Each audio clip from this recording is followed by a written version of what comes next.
स्वागत है आपका आहट की एक और नई वीडियो में। अगर वीडियो अच्छी लगे तो वीडियो को लाइक करें और चैनल को सब्सक्राइब करें। शिमला के बारे में तो सब जानते ही हैं। वहाँ की ब्यूटी और पहाड़ सबको खूब भाते हैं। जब 14 साल की निहारिका के पापा ने उसे बताया कि वो वेकेशन के लिए शिमला जा रहे हैं तो वो बहुत ज़्यादा एक्साइटेड हो गई। निहारिका और उसकी फैमिली अगले ही दिन शिमला के लिए निकल गए। उन्होंने 2 दिन वहां पर बहुत एंजॉय किया।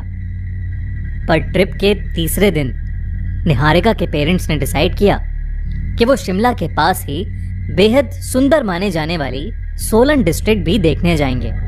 उसी शाम निहारिका और उसकी फैमिली शिमला से सोलन जाने वाली इकलौती ट्रेन पर चढ़ गए। शुरू में तो निहारिका खुश थी, पर धीरे धीरे उसे वो 2 घंटे का सफर बहुत ही लंबा और फ्रस्ट्रेटिंग लगने लगा। वो एकदम से चिड़चिड़ी होने लगी। निहारिका की मम्मी उस पर बहुत गुस्सा करने लगी और उसे पीछे वाली सीट पर भेज दिया। निहारिका खुद को शांत करने के लिए खिड़की के बाहर देखने लगी और फिर अचानक उसे ऐसा लगा कि जैसे उसके पास कोई बैठा है।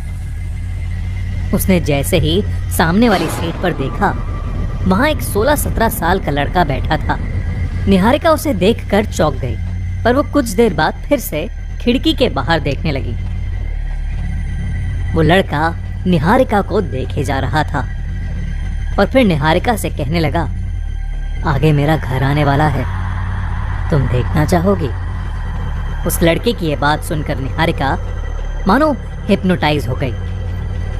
वो भी उस लड़के को देखने लगी और उस लड़के की आंखें लाल होने लगीं। उस लड़के ने निहारिका का हाथ पकड़ा और उसे ट्रेन के दरवाजे पर ले गया। निहारिका ने देखा कि आगे एक टनल आने वाला था, जो कि बहुत ही वीरान और डरावना सा लग रहा था।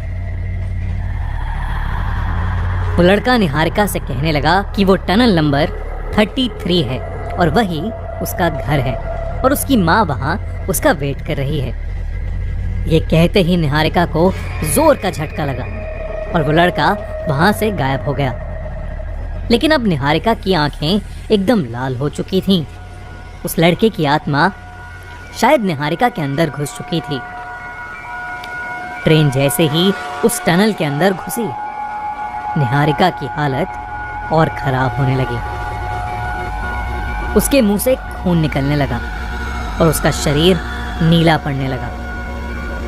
निहारिका ने ट्रेन से नीचे कूदने के लिए अपना कदम बढ़ाया ही था कि तभी ट्रेन का टीसी आया और उसने निहारिका को अंदर खींच लिया। और अंदर आते ही निहारिका और चिल्लाने लगी और उसकी आवाज सुनकर उसके पेरेंट्स भी वहां आ गए।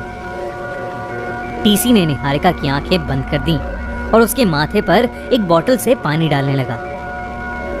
टनल क्रॉस करते ही निहारिका को होश आ गया और देखते ही देखते निहारिका के मुंह से जोर से एक धुआं निकला और वो सीधा ट्रेन के दरवाजे से बाहर चला गया।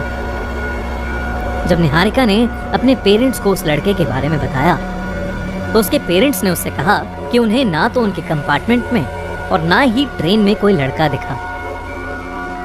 तब उस टीसी ने उसके पेरेंट्स को बताया कि बहुत साल पहले उस टनल नंबर 33 में एक लड़के की इसी ट्रेन से गिरकर मौत हो गई थी। उसका घर उस टनल के पीछे ही था और उसकी माँ टनल नंबर 33 की केयरटेकर थी। बेटे की मौत की वजह से उसकी माँ ने भी इसी ट्रेन के आगे कूदकर अपनी जान दे दी थी। उस दिन के बाद से उस लड़के की आत्मा किसी का शरीर ढूंढ रही है जिसमें घुसकर वो वापस अपने घर जा सके। ये सब सुनकर निहारिका और उसकी फैमिली का दिल बुरी तरह दहल उठा। सोलन पहुंचने के कुछ दिन तक निहारिका शौक में ही रही और फिर उसकी फैमिली उसे लेकर वापस घर चली गई।